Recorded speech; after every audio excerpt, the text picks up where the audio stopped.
are relative difficulties, Okay. like hair care.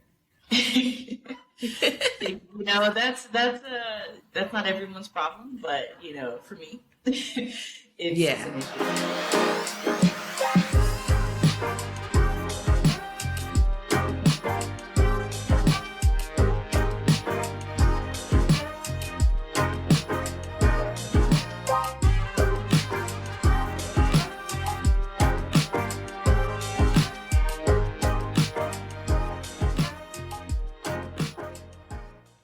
Welcome back to our channel. I have a special guest with me today, April from the Yarbros, Nomadic Wanderers. Hey, April, how you doing? I'm good. Thank you for joining me today.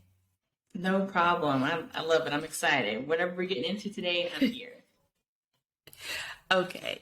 So I want to talk about you being a nomadic wanderer and how did you become a nomad? Well, I think it started when with the love of travel that both me and Rondell have. The other half of the Yarbros, the other half of Nomadic Wander. We were just traveling for the entire time we knew each other, but it was just using our PTO time and combining that with vacations and trying to get the most out of our time together. But we knew, we wanted to do this longer. We wanted to do it, not just a week at a time over here or a long weekend over here. We kind of wanted to live this lifestyle. So at some point, we got married, and I think maybe 10 months into our marriage, we were out. We were out of the country. We were a few months prior to that, we were looking for teaching positions in Asia. The majority of them were in Asia. Wow. And okay. We can do this. We're just going to leave. We're going to leave everything. We're going to just start going to live this lifestyle that we have a desire to live. And I believe it was October 2017, I believe, is when we were out and officially became full-time nomads. So 2017 is when you became you adventure out and said, this is the lifestyle we're going to take. Yeah. Sold the cars, sold all of our furniture and belongings. I think I have one box that lives in my parents' house. And it has some things that just don't make sense to take on the road, but just that's what I have. Everything else is on our person, and we carry that. Okay. And where are you originally from? I am from Tampa, Florida. Okay. So how can I put it? Being in Florida, you see so many diverse people. That's true. So when you travel, it's nothing new for you to see a diverse amount of people wherever you're traveling. Yeah.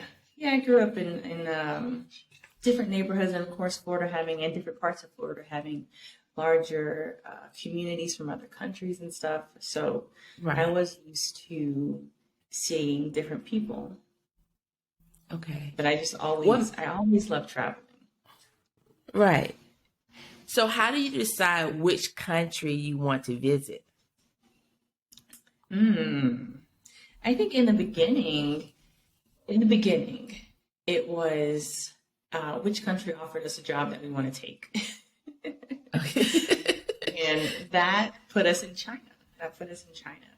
And then after we were like, all right, we're done with China. We don't want to live here no more. We were like, okay, what's next? And we had took a vacation during one of our school breaks to Thailand and Indonesia. And we ran into a community in Thailand of brothers and sisters in Chiang Mai doing their thing. I think we ran into them the first or second day we were there. And it was just so cool to see other people out and about. So when it came time for us to leave China, we're like, hey, remember Chiang Mai, Thailand? Let's go there. It felt so cool to be there, to see the community that's thriving there. I want to go back there, So from there, we just started choosing different locations, some for reasons and some because we like the location. So, for example, I think from Thailand we went to Colombia, like to live, Okay. and that was because my friend was getting married. So even when we Okay. like went abroad in October 2017, it was like, all right, by what was it? It may have been 2019 or something. By February of 2019, we need to be in Colombia. That's when my friend took it. So it was just figuring out a way to get there in time, and then we just stayed there and we liked it, and we started like loosely making content and about our Mm-hmm. travels. After our time in Colombia was up, we thought, hey, remember we went to Merida, Mexico in 2014? It seemed kind of cool, right? Maybe we could Okay. go there next. And honestly, we were Right. between there and Argentina. But we were like, it's closer to family. They have a better mailing system. So we thought, okay, we still get Amazon and stuff like that. And then some ideas we Right. had for our business we thought would be easier to execute in Mexico. So we ended up there. And Oh, wow. from Mexico, our audience kind of grew on YouTube. Okay. And then we started picking travels that were a mix of where we wanted to go and what we thought our Mm-hmm. audience would like. And so wherever that cross section was, and that's kind of how we planned out the rest of our travels from there. Awesome. Wow. So, seeing so many of the countries you've been to, what is one thing you found similar amongst all the countries? People People. are more similar than they are different.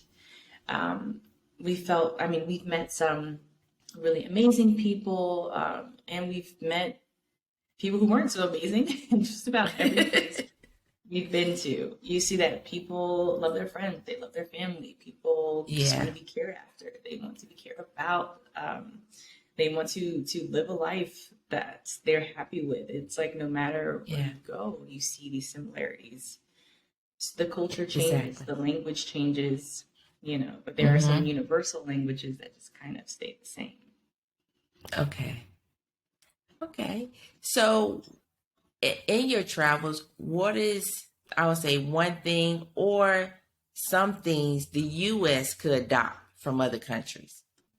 Because there are definitely things I miss from the U.S. With like other countries, for sure.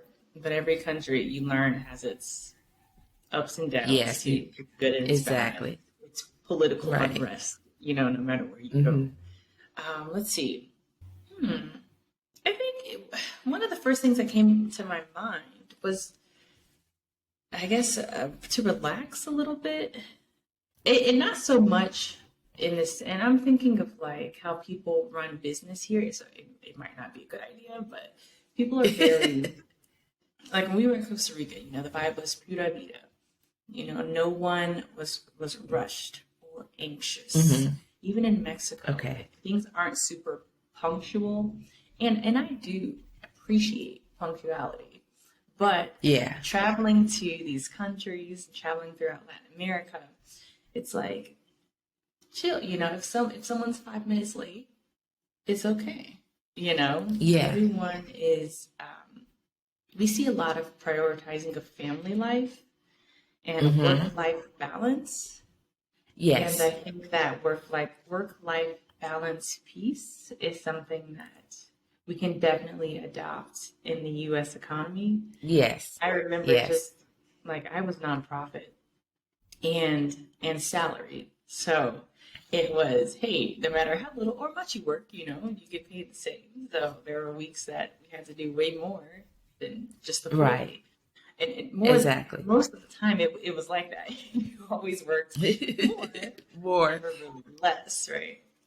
So I think just, taking your vacation time, Yeah. spending time with your family, I would use my vacation time up.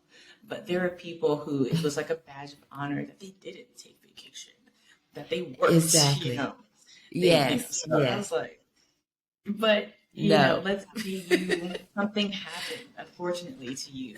You'll be replaced next week, that So is just true. that seeing that balance that people have in Latin American countries and all over the world, because I know that there are several other countries that adopt a healthier balance between work and life. I think that's something the U.S. could really look at. Right. That is true. I totally understand. Okay, so what other countries do you want to see? I want to see Argentina. We were so close because we got as far as Peru. um, but then we wanted to support a friend, and we knew this was coming up because they asked way in advance about supporting a Right. project in Mexico. So like, it's time for us to go back to Mexico. But Argentina, I definitely want to get over into Europe, Eastern Europe for sure. I want to visit Turkey.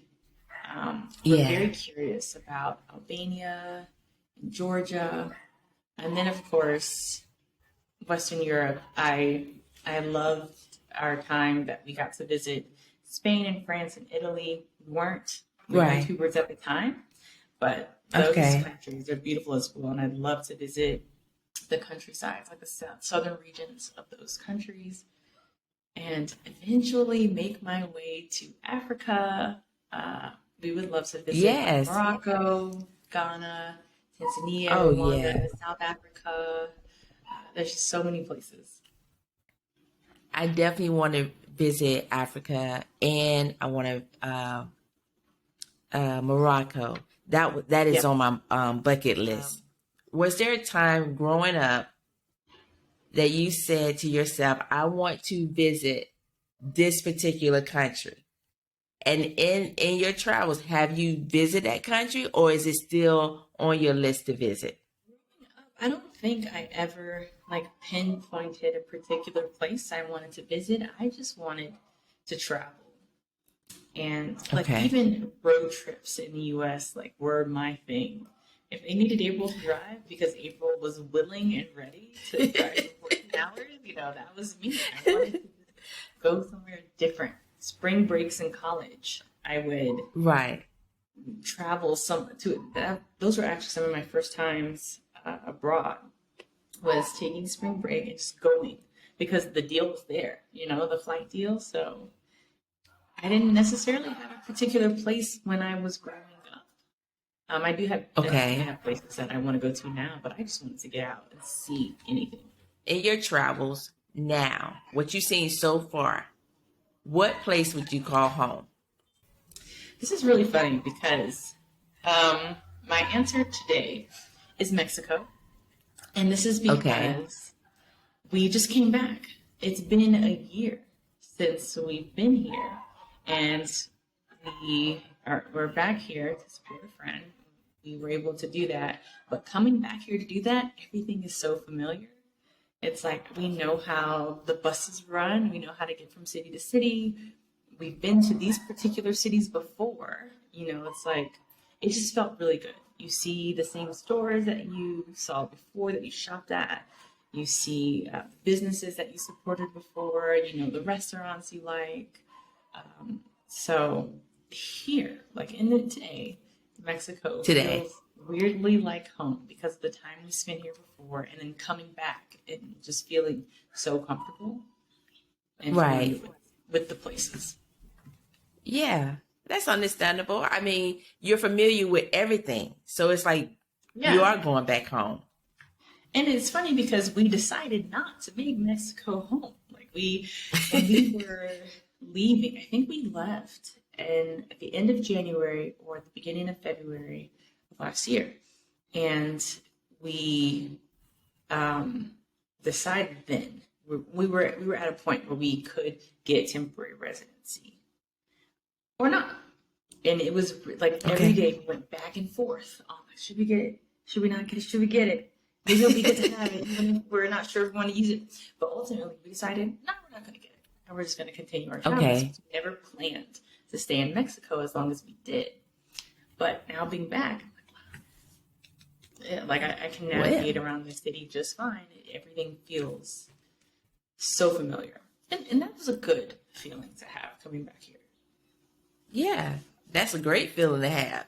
Like Yeah. you're okay being there. Because if Hmm. you wasn't, you were like, I don't know how long we want to be here. True. So, Yeah. Yeah.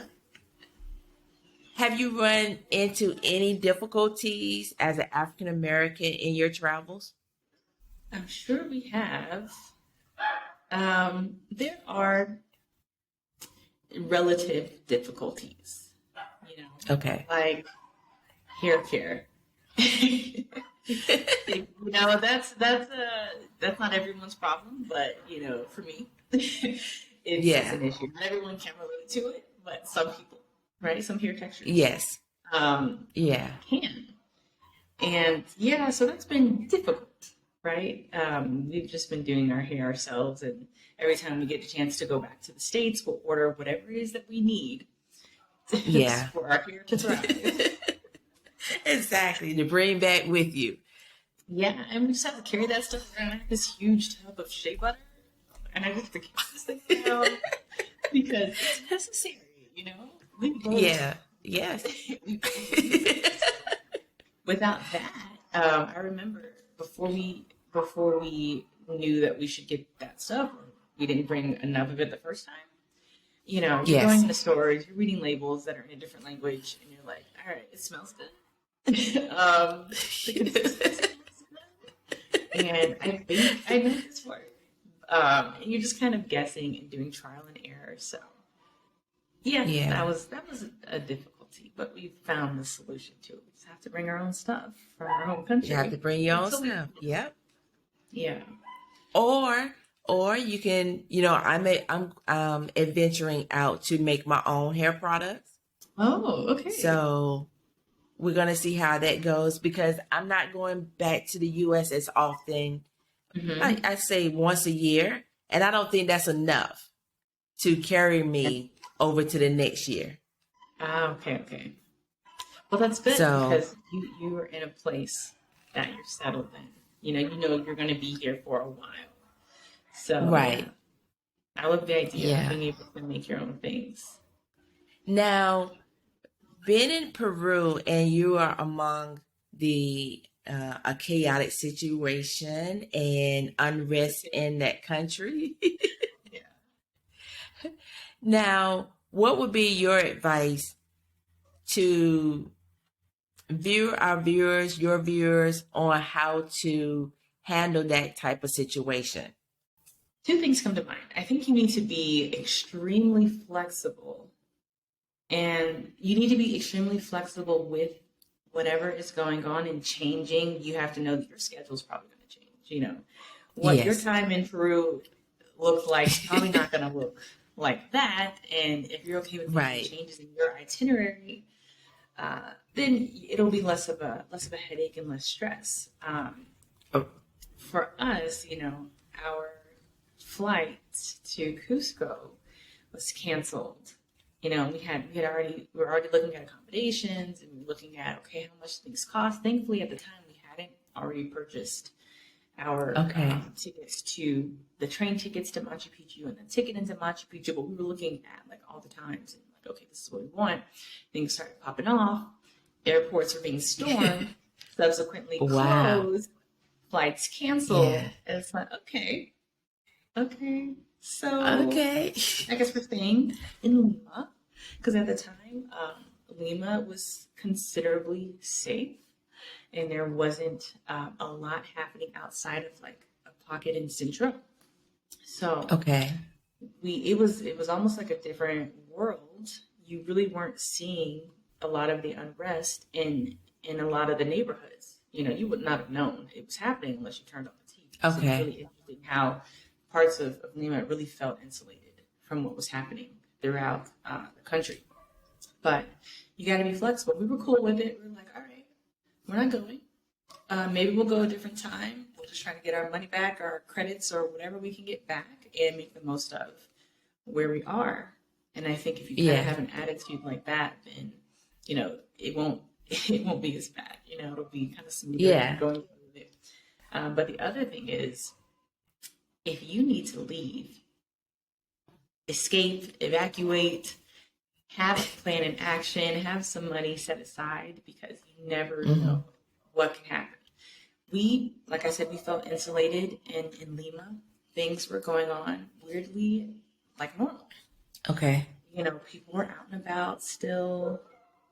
Like we had to drive 30 minutes to Centro and go to this particular plaza to see any protests and demonstrations that were happening. As soon as we left a few blocks from that, and Lima's a huge city, right? I think it's like one of like the third or fourth largest city in South America or something. I don't know. It's huge, but once you leave that, everything else just seemed like normal. But if it normal like that, or if we were in Cusco or Arequipa at the time, where a lot of the tourists seem to go when they go to Peru, we would have needed to make a plan or have funds to execute a plan. Some people, they were just stuck, right? Because the airports weren't flying out anymore. But if you do have the opportunity to escape, have that plan in action and have those funds ready. And if you're a U.S. citizen, sign up for the Safe Traveler Enrollment Program. Yes. It's called STEP, which is the acronym for Safe or Smart Traveler Enrollment Program. And you'll get, you can register your trip through there. It registers it with the closest embassy or consulate. And they're constantly sending out emails if there are situations like political unrest. And if they do have an emergency plane that's going to escort U.S. citizens evacuate, they'll let you know when and where. So that you know where you need to be. Yes. Yeah. Yeah. I've done some research on STEP, and and we are enrolled and stuff like that to educate our viewers when they decide to do exploratory trip or just visit, to give them information about that. Do you feel that we as Black people have been brainwashed to believe that we can't live meaningful lives outside of the U.S.? Yeah, I do. And I get that feeling just from the responses that you see from people who aren't open to looking elsewhere, even if they aren't necessarily satisfied with their life in the States. A lot of things, is it safe there? Are they racist? And these are, perfect questions to ask. You need to know these things because everywhere isn't safe or safe in the way that it's safe in another way, because every area has its dangerous parts. Racism is something that you just kind of don't escape, right? But it just kind of manifests differently in different places. Some places it might be more overt. Other places it could be more covert. Yes. But it's different. I honestly feel like one of the racist places I've ever been was the U.S. Speaking on personal experiences. I got my first N-word in the U.S. Being called that. Yeah, and Rondell was with me at the time. So it happened to me much older, but Rondell was like, "Thank you," as they drove away, and I was just like mouth on the ground, like, "What? Did that just happen?" Exactly. So I think we're conditioned to believe that the U.S. is the best in everything, in healthcare, in education. It's the best. It's the best place to live, and you're not going to find a better place than this. But then you start exploring, and you start speaking to people who are living in other places for a long time, and you're seeing their children grow up in those places, and you think about what's happening with kids in the States and the fact that there are bulletproof backpacks that you can buy for your child now, and that instead of fire drills, you're doing active shooter drills. So that stuff doesn't have. Yes, other countries have their things, right? But you gotta kind of to weigh the evils. Exactly. And it's terrible to even have to say those things, And you're talking about the US where, people feel like the American dream and all of this stuff. And for me, being living in the US, I was stressed. Stressed as being a woman, stressed as being a black woman. So I don't have that same stress here living in Ecuador. I mean, yes, I'm still black, I'm still a woman, but my Right. stress level has decreased tremendously because Yeah. I don't hear about active shooting. I don't hear Mhm. about black people getting shot in the streets. Mhm. I don't feel the way I felt in the US where anxiety is like as soon as you walk out the house, there's a level of anxiety because you got to travel from one place to the next, and hopefully you're not getting stopped or being profiled. Right. So Exactly. I get it, but I don't understand when I'm trying to talk to family members and they're saying all of these things. I'm like, why don't you get your passport? Because you should have a passport, but get your passport and travel other places and see for yourself Right. what that country is like in real time. Yeah. A lot of times you'll see that the U.S. propaganda is Right. blown out of proportion. You'll see that people are actually living a bit differently here. It's not as dangerous as the U.S. has uh, put on their the U.S. travel advisory. I'm like, the U.S. should be Right. on there, and whatever the highest, and, the U.S. wants to say, oh, Mexico's this color and Jamaica's this color and this country is Yes. this color, Yes. but it isn't. That's it isn't. It It's isn't. definitely interesting. I do hope that as more people start to explore, that more people get open to the options or seeing us live lives like this outside of the states, Yes. being happy, being healthy, less stress. Mm-hmm. Um, that they can see, that they can do it too, and it's not like we are making far less on the road than we were Yeah. in the states, because a lot of times people think it's super expensive to live abroad, but living abroad is different from a vacation. Yeah, you'll drop a lot of money on vacation, but when you're Yes. living somewhere, it's completely different, and it's more affordable Mm-hmm. than what people think, depending on the country, Right. of course. But Yeah, a lot of times, exactly. there are a lot more countries where the cost of living is lower than the U.S. than above. So, Now, do you have any hobbies outside of YouTubing and traveling, but just hobbies for yourself? uh, going to the movies. That's Going something to the that we movies. enjoy doing no matter where we are. We want to check out what the theater is like. And we found some really amazing theater experiences. You can get like VIP seats for half the price you would pay for a ticket in the US. They recline, they're leather, they'll bring your food to you and all this stuff. And I'm like, man, it's nice. So that's a pastime that we both enjoy. And I do Okay. think that whenever we get settled, there are some hobbies that are hard to do when you're moving frequently. But Mm-hmm. some hobbies that I'm looking forward to establishing when we get settled, whenever, wherever, is volleyball. That's been one of my favorite Volleyball. sports. Yeah, I enjoy volleyball. Awesome. Renting a bike or owning a bike wherever we are, and just kind of strolling around town and exploring. Because travel is my huge hobby, so I do enjoy Okay. no matter where we go. I enjoy all that. I enjoy going, to the bus station. I enjoy going to the airport. Some people like just loathe. I enjoy all that. But yeah, volleyball, getting some bikes, and just riding around. Yeah, those are some that I look forward to putting into my schedule when we have the opportunity. Okay.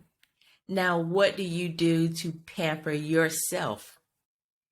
Not you and Rondell, but you alone. I am honestly horrible at that at the moment. At the moment, I don't Why? do a lot of pampering. I guess, like it just we have a lot going on with like where we want to move our brand and our channel and things we want to develop. So we're spending a lot of time doing those things and building that, Okay. which is really cool because we're watching our ideas just kind of come to life. But there's a lot of investment in that.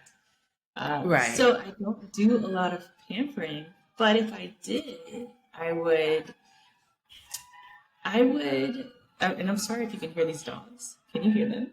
Oh yeah, I can see. I can hear them. I don't know. It's like one murder out here. I don't know what's happening. It's like one started and all. Sorry, Yarbro. Wow. I would pampering for me looks like getting my nails done, and getting my honestly one thing I've been wanting to do for a while and I haven't gotten to a place yet where I can find someone to do it is to get my hair straightened. I like to do that Okay. like every like once a year, but it's been a few years. But I do Right. like the process of just like getting straightened. Um, let's see. And I one thing that I do miss because I would pamper myself frequently with this particular activity in the States, but I can't Hmm. find that more so in the places that I'm going to. So for example, when I lived in when I before I got married and I lived in a different state from Rondell, a different city, I would just go to TJ Maxx, Home Goods, Okay. and those Marshalls and those sort of stores, and just browse and pick up things to Yes. buy. And Yes. I love to Yes. do it. I love. You don't Oh my find God. those stores here, but that was I would No. do that maybe like twice a month or something. I was like, you know what? I'm gonna go to these stores, mom, just because I just like browsing. I don't even have to be looking for anything in particular. I just like going, looking around, and I will find a treasure, someplace. So Right. I really Okay. enjoy That was once a month for you, but that was every week for me because, yeah. and I don't mean this in a bad way, but coming here and Steve and I have to go grocery shopping or we have to go to the mall and we're always together. Mm-hmm. I need going to the store by myself was my Okay. hobby, my Yeah. pastime, my me time Yeah. because I don't have this person back here looking over my shoulder waiting for me to hurry up I and understand. decide. And it's like what it's like it's only you can only buy one hot sauce. I'm like, but there's several. And I want to look at each one of them and see which one I want. And he's like, oh my God, just buy one. And I'm like, That's so funny. I get it. No, I get it. I get it. I do. it's I do. so that's what I miss. I just go to the store and just spend. I mean, like you say, whether I'm buying something or I'm just browsing, perusing the aisle, and just Yeah. want to just look at stuff. I can't do that now. No, I get it. I get it. I think I would be like, if I'm stuck on the hot sauce, I would, Rhonda would be stuck on the hot sauce aisle. So that wouldn't be me because I would hot sauce. But I'm stuck on another aisle. I'd be like, don't we have potatoes on the list? While I look at these, No, I get it. I get it. There are things that you Yeah. do with yourself by yourself for so long, and then living abroad. There's no other way I would want to have this life. Like I love this life that we're living, that we're building, but Yes. I do Right. I do miss those opportunities. Like Rondell knows if there is a market, a mercado, something, a little artesian market somewhere, I am going to want to go to every single little tent that's set up, Right. and I just want that's just me. I kind of love those kinds of Right. things, and it's probably better if I do it by myself because I will linger. I will go back and forth. I will spend a lot of time doing, just Yes. nothing, just looking. Right. But it brings a Yes. joy. Yeah, I get it, because you're like, you don't want to miss anything. You want to see what someone made, what they Yeah. created, just that feeling of, okay, I can look at this stuff, but with him, yeah. So do you have any tips for maintaining your mental health? I think you brought up a point about pampering. So I think having those things that are for you and setting time aside to do those things regularly um, Yeah. will definitely contribute to healthier mental health. Whatever it is that you need, or you would like to do, things that Hmm. bring you joy. I remember one time I had, maybe when I was like 20, my early 20s, a friend had introduced the idea to me of like a happy list, right? And on this list, you write all the things that make you happy. It could be Right. buying certain things, eating certain things, going to a particular place, doing a particular activity. But you have this list, and whenever you need it, want it, Hmm. look at the list and take something from that list. And I don't know why it's coming Okay. to mind now, but I thought it was such a great idea then because, and I was super simple. I won't say it's Hmm. super simple. I'm just saying that I am easily entertained. So Hmm. I would have some things on my list like ice cold Mountain Dew, because having an ice cold Mountain Dew would make me happy. Then I'd have something like um, hearing from my mother, if she was happy Hmm. about something and talked to me about it, that makes me happy. Like whatever makes you warm in your heart, in Yes. your soul, like those things, it would be play volleyball, all those little things. Get your nails done, get your hair done, go to your favorite restaurant, go to, whatever those things were. So I think having those things, and it can look very different if you're abroad. And Okay. some places don't have Mountain Dew. They don't have it. No, it's like one of the worst things to drink, but can't just this soda, so I have to look for something else. But there's usually always a nail spa. There's no Yeah. matter where we've gone, there is a nail spa. So if that's your thing, um, Right. find what your things are and what they look like in these different Hmm. places and spaces that you're navigating through, and make them a part of your life. It Right. doesn't even have to be that. It could be taking some time to reading your favorite Hmm. book, spending time alone, uh, whatever Yeah. that looks like, just having that there so that you can go to it for, whenever you need it. Yeah, Awesome. So, is there any advice for a person who wants to be a nomad? sure. I think the first one is taking care of your income. So Mm. knowing where your money's coming from, that you have a savings.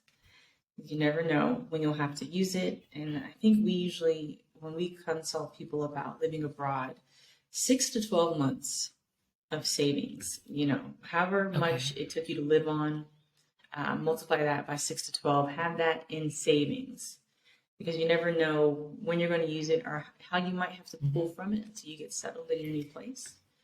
But outside of savings, having a consistent income, passive or not, whatever it is, have money Right. coming in, have your job set up in your home country before. Um, some people, they wonder if they can get a job in the country they're going to. Yes.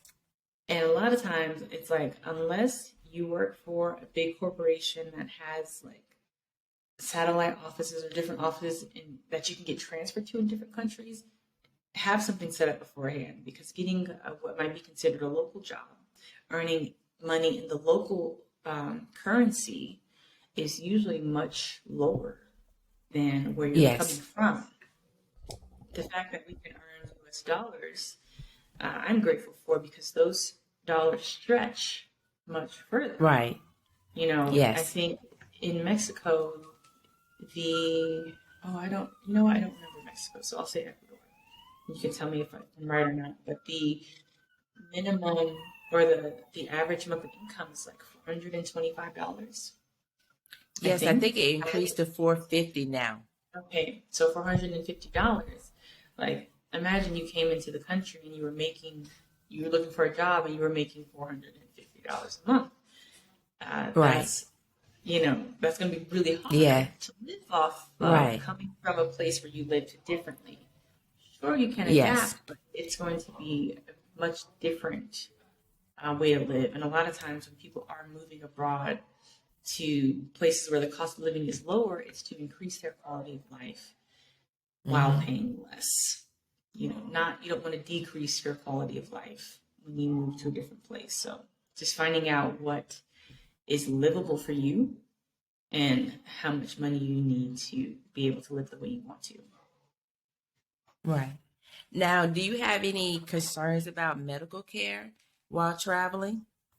Thank God we haven't had to um, delve into that realm of medical care so much while we've been abroad. We've, I think, covered covered by Jesus. Blessed. We haven't broken anything. We haven't gotten super sick to the point where Yes. we needed to go to a hospital or a clinic. But it is a topic that a lot of people ask about. A lot of people are looking for. They're looking for quality health care, quality medical care, affordable health care and medical care. And thankfully, we haven't had to worry too much about that. But we have some tools in our arsenal, like Safety Wing, um, Right. which has a. I think they even have like a digital nomad insurance which Okay. covers, which is like a mix of travel insurance and medical insurance, and it Hmm. also has COVID coverage, and will cover accommodations that we really could have used when we had COVID, like last year. Um, but there are amazing companies that provide the Hmm. coverage that you might need while you're abroad. We learned a lot about the healthcare in Ecuador when we were there, and Okay.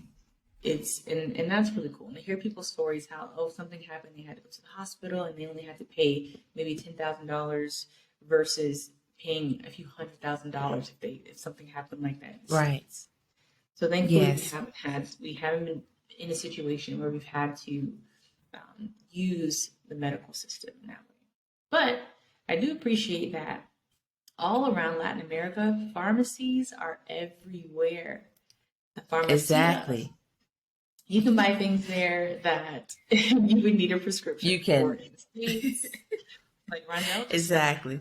a Z pack, like an antibiotic, Hmm. 5-day pill pack. And I think maybe we paid like $5 for it, something around there Possibly. for, Yeah. yeah. And I was just like, Hmm. you need a prescription to get this in some places. Right. That is true. So, my last question before we go, any advice to a woman of color traveling abroad, whether she's married or single? If I had met you before I decided to travel, seeing your journey, I may be still hesitant because you know, as we hear, you have family members telling you, you shouldn't go abroad. You're single. Get kidnapped, or these things you may come into a situation where you can't handle because you're by yourself. Hmm. I think there, even though you are traveling abroad, treat it as if you are traveling to any major city in the US. You're going to New York, you're going to Chicago, you're going to Atlanta or LA, and the safety precautions that you would use there, adapt those same ones. In some places you wouldn't do things mindlessly, right? Mm-hmm. So Exactly. if you're in another country, don't forget that. Don't all of a sudden start to pull out your phone and just wander around and not pay attention to your surroundings. Like this is this world is full of people who have ulterior motives no matter where you go. And the places you go can be really exciting and exhilarating. And you can feel like amazing, rush of adventure and being in a place.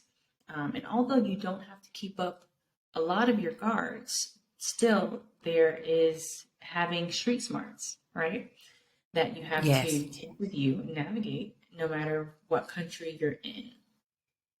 So, if you're traveling alone, having some sort of doorstop, if you are staying in a private room, hostel or hotel or anything like that. I've seen some stories where like hotel employees had broken into rooms because they knew a woman was alone. Wow. And how they got in, but there are certain devices that you can carry with you. Like this particular like doorstop thing that has an alarm. If someone breaks that seal, the alarm goes off, things like that. Carrying things with you that would make you feel safe, just to be prepared.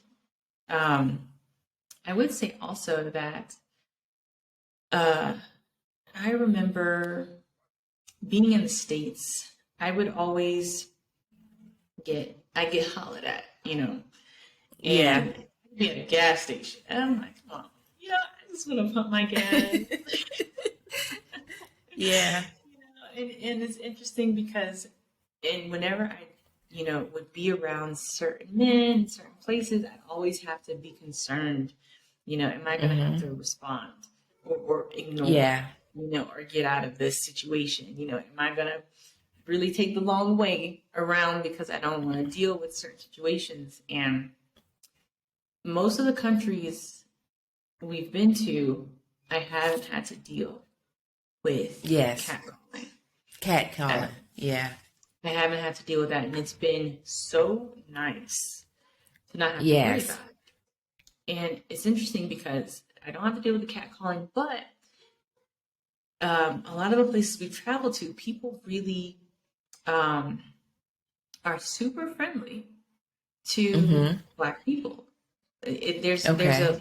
a level of acceptance that I feel sometimes, or just Okay. friendliness that I feel from people in other countries. Everyone's just very nice and pleasant and respectful. Whereas if we have ever gotten like dirty looks, like a look up and down sort of thing, or just a weird look, it's always been from the fairer shade. It hasn't been from other people of color or the locals from where we are. So it's very interesting because I do appreciate that part of travel where we feel welcomed and my skin color feels welcomed, and I don't have to worry about getting catcalled. Well, that was great advice. I mean, definitely something to think about when you are traveling single, being single and need certain safety devices or taking safety precautions just to protect yourself. Right. April, I thank you for joining me today. It's been wonderful. Yeah. This has been great. You have, you're so knowledgeable when it comes to traveling abroad because of your experience. I mean, travel is its own teacher. So you definitely learn a lot.